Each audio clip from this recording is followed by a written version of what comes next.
5 दिनों तक चलने वाले दीपावली के महापर्व में धनतेरस का त्योहार सबसे पहले दिन मनाया जाता है। और हिंदू पौराणिक मान्यता के अनुसार धनतेरस की तिथि पर भगवान धन्वंतरी का जन्म हुआ था। भगवान धन्वंतरी को आयुर्वेद और अच्छी सेहत के देवता के रूप में पूजा जाता है। दिवाली पर धनतेरस के दिन भगवान धन्वंतरी की पूजा करने से जीवन में सुख, समृद्धि, ऐश्वर्य और अच्छी सेहत का आशीर्वाद प्राप्त होता है। साथ ही इस दिन खरीदारी करना भी बहुत शुभ माना जाता है। धनतेरस के दिन हर तरह के शुभ कार्य प्रारंभ किए जा सकते हैं। इस दिन विशेष रूप से सोना और चांदी के आभूषण, नए बर्तन आदि खरीदे जाते हैं।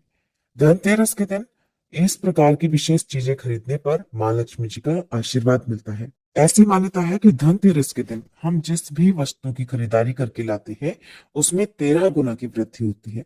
इसलिए आपको ध्यान रखना है कि कोई भी ऐसी गलती ना करें, ऐसी वस्तु खरीद कर ना लाएं जिससे कि अशुभता आ जाए।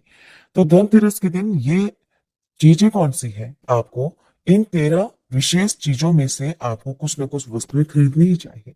अगर आप ये सभी 13 वस्तुएं ना खरीद पाए तो इनमें से जो भी आपकी सामर्थ्य हो वो वस्तु आप घर पर खरीद कर ला सकते हैं। धनतेरस के दिन माँ लक्ष्मी जी, कुबेर देवता और धन्वंतरी भगवान की पूजा करने से घर हमेशा धन, धान्य, सुख, सुविधा और वैभव से भरा रहता है। धनतेरस के दिन जो लोग सोने चांदी से बने हुए आभूषण या सोना चांदी ना खरीद पाए उन्हें भी इस दिन कुछ चीजें अवश्य ही खरीदनी चाहिए। सबसे पहली वस्तु है नई झाड़ू। धनतेरस के दिन नई झाड़ू खरीदना बहुत शुभ माना जाता है। झाड़ू को माँ लक्ष्मी जी का प्रतीक माना जाता है और ऐसा माना जाता है कि नई झाड़ू से धनतेरस के दिन पहले पूजा करके फिर उसका प्रयोग करने से घर की सारी नकारात्मक ऊर्जा दूर हो जाती है और घर में सुख, समृद्धि का वास हो जाता है। अगर हो सके, सामर्थ हो तो धनतेरस के दिन एक झाड़ू का गुप्त दान करना चाहिए। इसे आप मंदिर में, किसी चौराहे पर या ऐसी जगह पर जहां से कोई भी जरूरतमंद व्यक्ति इस झाड़ू को उठा कर ले जाए वहां पर आपको रख देना चाहिए। दूसरी वस्तु है साबुत धनिया। धनतेरस के दिन आप कुछ लेकर आए या ना आए, साबुत धनिया तो हर कोई ला सकता है। साबुत धनिया लाकर दिवाली के दिन उसे पूजा करने के बाद अपने ही घर में क्यारी में या गमले में डालना चाहिए। और ऐसा करने से कहा जाता है कि घर में आपके जो भी धन है, जो भी आय है, उसमें बरकत होने लगती है। अगर आए दिन अनावश्यक रूप से खर्चे होते हो तो उसमें भी रोक लग जाती है। इस दिन नमक भी खरीद कर लानी चाहिए। नमक अगर आप डली वाला लाते हैं तो और भी शुभ है, लेकिन आजकल डली वाला नमक मिलना हर जगह पॉसिबल नहीं होता है। तो आप जो भी नमक आपको मिल पाता हो वो नमक आप इस दिन घर पर लेकर आए। धनतेरस से लेकर दीपावली के अगले दिन गोवर्धन और भाई दूज तक आप इसी नमक का प्रयोग करें।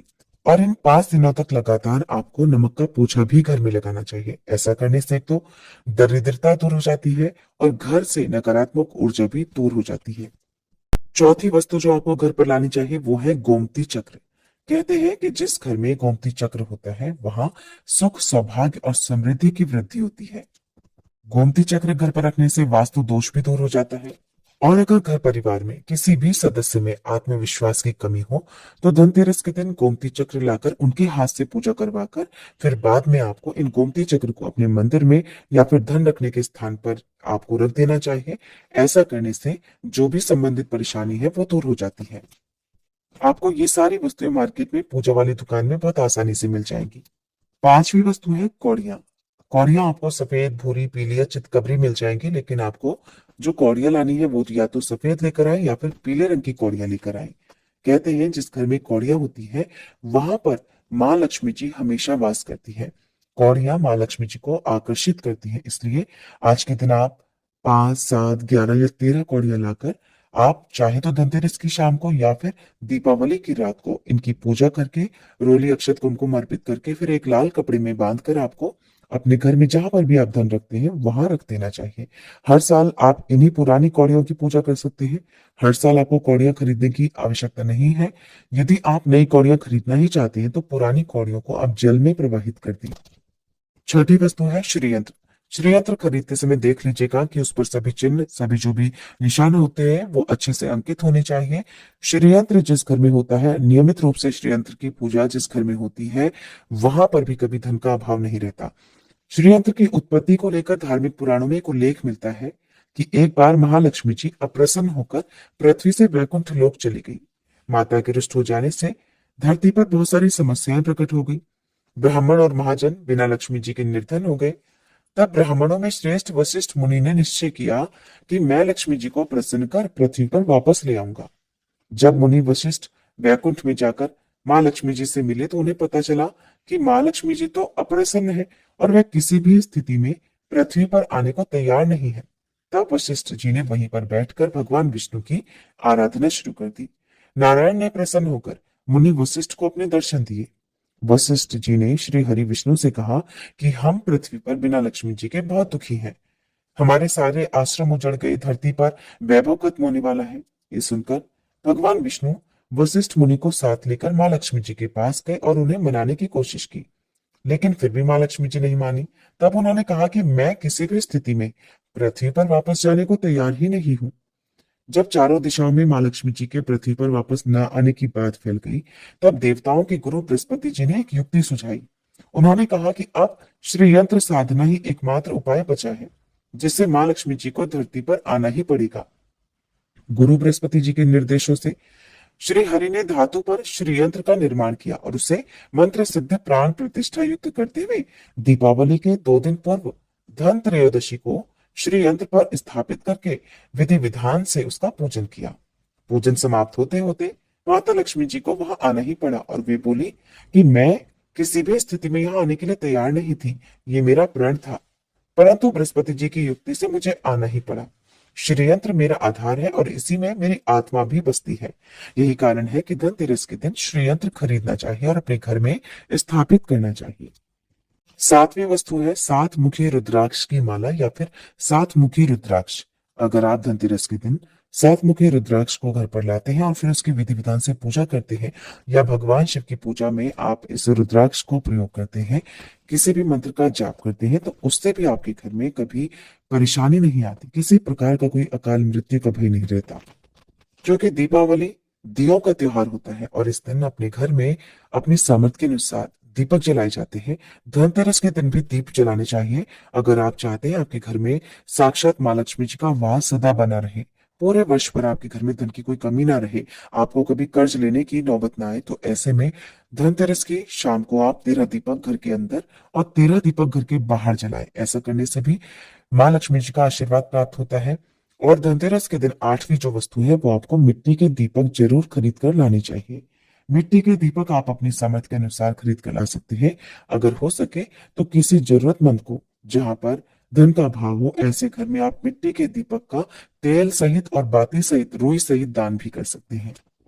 नवी वस्तु जो आपको खरीद कर लानी चाहिए वो है लक्ष्मी जी और गणेश जी की मूर्ति। वैसे तो मिट्टी की मूर्ति ही घर पर लाना शुभ होता है, लेकिन यदि आप मिट्टी की मूर्ति ना लाना चाहे तो धातु की मूर्ति, जैसे कि आप चांदी की, सोने की या पीतल की मूर्ति भी घर पर ला सकते हैं। अगर आपके पास पहले से ही मूर्तियां हैं तो आप जरूरी नहीं है कि हर दीपावली पर मूर्ति खरीदें। धातु की मूर्ति यदि है तो हर साल आप मूर्ति ना खरीदें, लेकिन मिट्टी की यदि मूर्ति है तो उनका विसर्जन कर आपको धनतेरस के दिन नई मूर्तियां लाकर उनकी पूजा विधि विधान से करनी चाहिए। धनतेरस के दिन खरीदी गई नई मूर्तियों की पूजा आपको दीपावली की शाम को करनी चाहिए।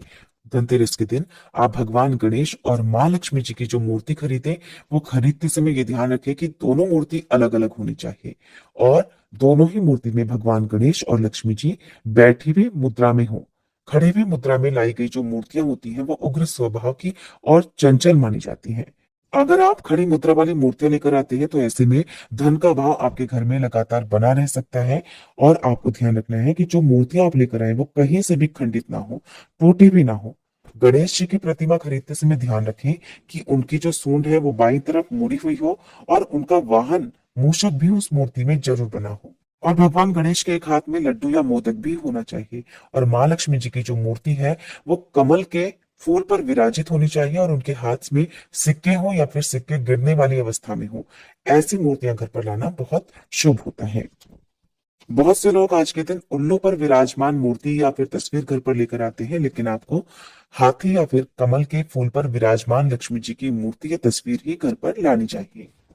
कभी भी प्लास्टिक ऑफ पेरिस, जिसे पीओपी कहते हैं, प्लास्टिक की मूर्तियां इस दिन नहीं खरीदनी चाहिए और ना ही पूजा में उनका प्रयोग करना चाहिए। आप केवल मिट्टी की या फिर धातु की मूर्तियां ही लेकर आए। अष्ट धातु की मूर्ति भी आप ला सकते हैं। धनतेरस के दिन आपको जो 10वीं वस्तु खरीदनी चाहिए वो है कुबेर यंत्र। कुबेर यंत्र जिस घर में होता है वहां पर धन के देवता कुबेर का वास होता है, साथ ही माँ लक्ष्मी जी भी वहां पर वास करती है। आपको उत्तर दिशा में ही धन कुबेर यंत्र की स्थापना करनी चाहिए। इस दिशा का सही निर्माण परिवार में समृद्धि और खुशियों को लेकर आता है। साथ ही अगर आपके घर में किसी तरह का कोई वास्तु दोष है तो वो दोष भी दूर हो जाएगा और व्यापार में, आपके कारोबार में खूब बरकत भी होगी। कई बार लोग खूब मेहनत करने के बाद भी उतना धन नहीं कमा पाते जितनी आप मेहनत करते हैं, और मेहनत करने के बाद भी आपके धन की तिजोरी खाली ही रहती है। तो उसे पूरा साल भरा रखने के लिए आपको धनतेरस के दिन और दिवाली के दिन कुबेर यंत्र की विधि विधान से पूजा भी करनी चाहिए। कुबेर देवता के मंत्र ओम यक्ष राजाय विद्महे वैश्रवणाय धीमहि तन्नो कुबेराय प्रचोदयात का कम से कम एक माला या 51 बार जाप करना चाहिए। 11वीं वस्तु है सोने चांदी के आभूषण या फिर सिक्का। अपनी सामर्थ्य के अनुसार आपको आज के दिन सोने चांदी के आभूषण या फिर कोई भी चांदी का सिक्का खरीदना चाहिए और उसकी भी पूजा आपको करनी चाहिए। यदि आपकी सामर्थ्य ना हो तो आप सोने चांदी के आभूषण या सिक्के के बजाय मिट्टी के बर्तन या एक चम्मच भी आज के दिन यदि खरीद कर घर लाते हैं तो उससे भी आपके घर में पूरे साल खूब बरकत होती है। सब जानते हैं कि धनतेरस के दिन नए बर्तनों की खरीदारी की जाती है, लेकिन नए बर्तनों में भी आपको ये ध्यान रखना है कि आज के दिन यदि आप पीतल के बर्तन खरीद कर लाते हैं तो वो ज्यादा शुभ होते हैं। आप पुराने टूटे हुए बर्तनों को बदल कर भी नए बर्तन घर पर खरीद कर ला सकते हैं।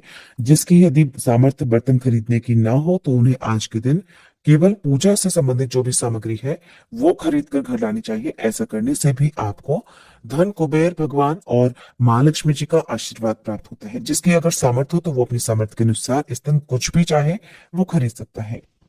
लेकिन बर्तनों में आपको लोहे के बर्तन इस दिन भूल से भी नहीं खरीदने चाहिए। लोहे के बर्तन खरीदने से एक तो शनि दोष लगता है, शनि ग्रह से संबंधित परेशानियां आपके जीवन में, आपकी कुंडली में, घर परिवार में आ सकती हैं, और राहु केतु ग्रह भी बलवान हो जाते हैं। 13वीं वस्तु है पूजा का सामान और धार्मिक पुस्तकें। अगर आप अब तक बताई गई सभी 12 वस्तुएं खरीदने में असमर्थ हैं तो आज के दिन यदि आप अपने घर में पूजा से संबंधित कोई भी वस्तु खरीद कर लाते हैं, जैसे कि मिट्टी के दिए वगैरह कुछ भी लेकर आते हैं, तो उससे भी आपको धनतेरस के दिन की गई पूजा का पुण्य अवश्य ही प्राप्त होता है। अगर आपको पूजा से संबंधित कोई सामान लाना है, जैसे कि रोली, अक्षत, कुमकुम, कलावा या फिर कोई भी सामान, लौंग, इलायची, पान, सुपारी, बताशा, तो वो भी आप इस दिन खरीद कर ला सकते हैं। इसके अलावा आप धार्मिक पुस्तकों में जैसे कि व्रत कथाएं हैं या फिर पूरे हफ्ते पढ़ने वाले जो भी व्रत त्योहार हैं, आरतियों की किताब है, और अगर आप पढ़ते हो तो आप पुराण भी अपने घर पर ला सकते हैं। और पुराण घर पर लाने के बाद जब भी आपको समय हो तो खुद भी पढ़ना चाहिए, दूसरों को भी पढ़कर सुनाना चाहिए। ये सारी वस्तुएं यदि आप इनमें से कुछ भी या सारी वस्तुएं भी खरीद कर लाते हैं तो उससे कहा जाता है कि आपके घर में पूरे वर्ष माँ लक्ष्मी जी की कृपा बनी रहती है। घर में कभी भी आपको कर्ज लेने की स्थिति नहीं आएगी। आप जितना भी कमाएंगे उसमें आपको 13 गुना की वृद्धि मिलेगी। ये जानकारी अगर आपको पसंद आई हो तो वीडियो को लाइक करके हमारे चैनल को सब्सक्राइब जरूर कीजिएगा। दिवाली के दिन पूजा कैसे करें, धनतेरस और दिवाली का शुभ मुहूर्त कब से कब तक रहेगा, और गोवर्धन पूजा और भाई दूज कब है, इस बारे में जानने के लिए आप हमारे चैनल पर आगे आने वाली वीडियोस को देखना मत भूलिएगा।